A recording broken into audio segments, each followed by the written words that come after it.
Hey everyone, welcome back to the channel. Today, I'm going to show you a quick and easy way to set Microsoft Edge as your default PDF viewer. Whether you're tired of PDFs opening in another app or just want the smooth experience Edge offers, this guide will make it happen in minutes.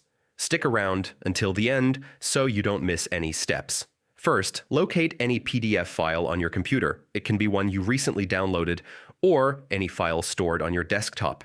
This file will help us set Microsoft Edge as the default viewer. Next, right-click directly on the PDF file. A menu will appear. This is called the context menu. From here, hover over Open With. You'll see a list of apps that can open your PDF. Now click on Choose Another App. This will bring up a more detailed list of installed programs. Scroll through until you find Microsoft Edge. Click to select it. Here's the crucial step. Check the box that says, "Always use this app to open PDF files." This ensures that every PDF you open from now on will automatically launch in Edge without having to select it each time. Finally, click OK to confirm your choice. And that's it. Your computer now knows to use Microsoft Edge for all PDF files. You can test it by double-clicking any PDF. It should open in Edge immediately.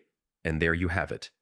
A simple, foolproof way to make Microsoft Edge your default PDF viewer. If this guide helped you, make sure to like, subscribe, and hit that bell so you never miss another tech tip. Thanks for watching, and I'll see you in the next tutorial.